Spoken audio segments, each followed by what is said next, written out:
D'abord à la fête de lutte ouvrière.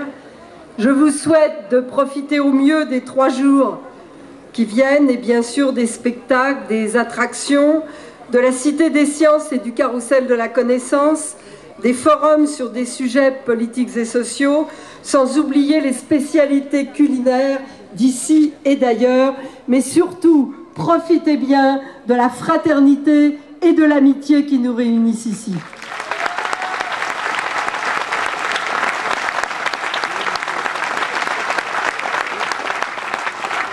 Et pourtant, la situation du monde du travail n'a rien de réjouissant. La vie est dure pour tous ceux qui n'ont que leur salaire pour vivre. Les salaires insuffisants, la précarité, l'intensification du rythme de travail, souvent l'arrogance du patronat et de l'encadrement, sont le lot de tous ceux qui ont un emploi, avec par-dessus tout la crainte permanente de le perdre, même lorsqu'on est en CDI. Mais pour beaucoup, même cette situation-là est enviable lorsqu'on a perdu son emploi ou lorsqu'on n'en a jamais eu d'emploi stable et qu'on court de contrat précaire en contrat précaire avec le salaire dérisoire que cela implique et en permanence la peur de ne rien retrouver et de sombrer dans le chômage. Ceux qui nous gouvernent manipulent les statistiques et font dire aux chiffres que le chômage baisse. Mensonges grossiers, démentis par la vie. Nous le constatons tous autour de nous. Le plus révoltant, c'est qu'en même temps les entreprises se vendent de profits records et que tous ceux qui vivent de leurs capitaux enregistrent, eux, d'une année sur l'autre, une croissance de leurs revenus entre 10 et 20% minimum, quand ce n'est pas plus. C'est au monde du travail, c'est aux classes populaires, aux plus pauvres, qu'on impose tous les sacrifices. Aux autres, à ceux qui vivent des revenus de leurs capitaux et de l'exploitation des premiers, on réserve toutes les faveurs et toutes les protections. C'est d'ailleurs pour qu'une petite minorité de patrons, de propriétaires d'entreprises et d'actionnaires puissent s'enrichir toujours plus qu'on impose des sacrifices à la majorité de la population.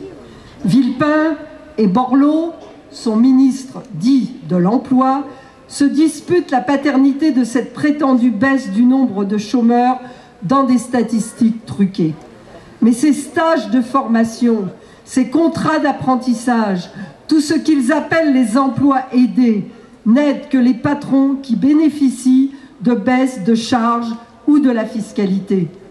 Malgré ces aides aux patrons, le chômage ne baisse pas, pour la simple raison qu'ils empochent cet argent au détriment du budget de l'État ou de celui de la sécurité sociale, l'ajoutent à leur profit, tandis qu'ils n'embauchent que le minimum qui leur permet de faire tourner leurs entreprises en intensifiant le travail. Mais enfin, il y a au moins un de ces types de contrats dont le gouvernement ne peut plus se vanter, c'est le CPE.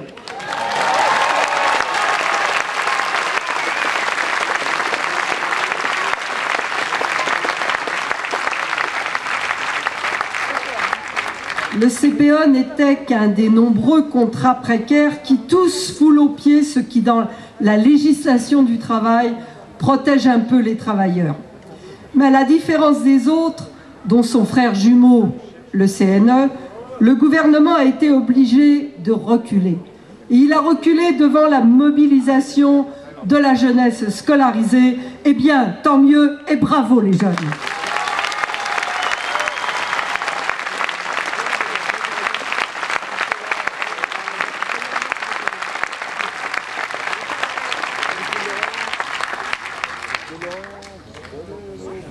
Mais toutes les propositions qui ont été faites par la gauche pendant le mouvement contre le CPE, ou depuis, se placent sur ce même terrain des emplois aidés, où c'est l'État qui paye une grande partie de ce que devrait payer l'employeur.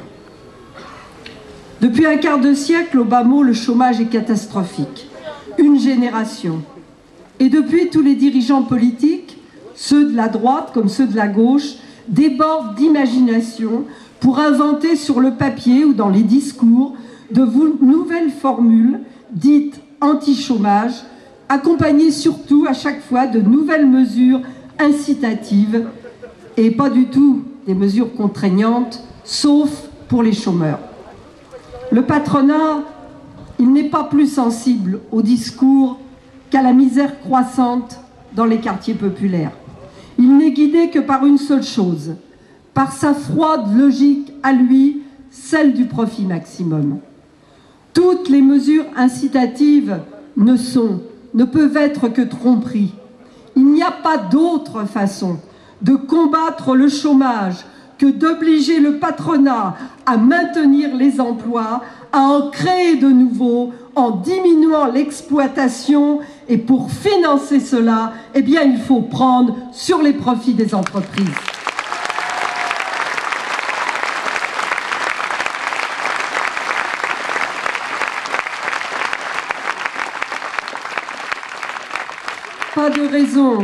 Pas de raison que le produit des entreprises soit monopolisé par une minorité.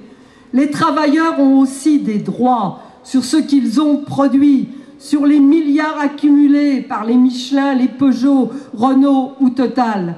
Ils sont en réalité les seuls qui devraient y avoir droit.